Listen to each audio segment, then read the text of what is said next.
আমার এখন দিন দিন বড় হচ্ছে, সকাল সকাল ঘুম থেকে উঠে যাচ্ছে। তো আগে এত সকাল সকাল ঘুম থেকে উঠতো না, 10টা আগে তো ঘুম থেকে উঠতোই না, ওকে আমার টেনে তুলতে হতো। তো দুটো দিন দেখছিও 7টা 8টার দিকে ঘুম থেকে উঠে যাচ্ছে, তো কী আর করা যাবে, ও যতক্ষণ ঘুমিয়ে থাকে ততক্ষণ আমি ঘরে কাজকর্মগুলো করতে থাকি। সো হ্যালো এভরিওয়ান, আমি কাজল চলে এসেছি নতুন একটা মিনি ব্লগ নিয়ে। তো দেখো আজকের ওয়েদারটা ঠিক এরকম, সকাল থেকেই বৃষ্টি হচ্ছে, না না সকাল থেকে বলবো না, আজ ভোর রাত থেকেই বৃষ্টি হচ্ছে, খুবই পরিমাণে বৃষ্টি হচ্ছে। বৃষ্টি যতই ভালো লাগুক না কেন, তার মধ্যে দিয়ে একটু খারাপ লাগাও থাকে, কারণ বাচ্চাদের নিয়ে তো আর বৃষ্টি ভালো লাগলে তো আর হবে না, ওরা একটু বাইরে বেরোতে চায়, একটু খেলা করতে চায়।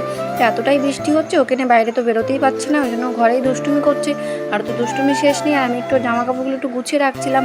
আর আমার এই ড্রেসিং টেবিলটা এত পরিমাণে ধুলো পড়েছিল, কী আর বলবো, আমি মোছার টাইমই পাচ্ছিলাম না মামামকে নিয়ে। তো কী আর করবো, আজকে আমি ভাবলাম যাক একটু মুছেই ফেলেই। তো আমার ড্রেসিং টেবিলটা কেমন লাগে অবশ্যই কমেন্ট করে জানিও। তো আমি ড্রেসিং টেবিলটা একটু মুছে নিচ্ছি। আর এদিকে যেহেতু আমি গান শুনছিলাম আর কাজ করছিলাম, তো গান শুনতে শুনতে ঘরে কাজকর্ম করতে কে কে পছন্দ করো সেটাও আমাকে জানিও।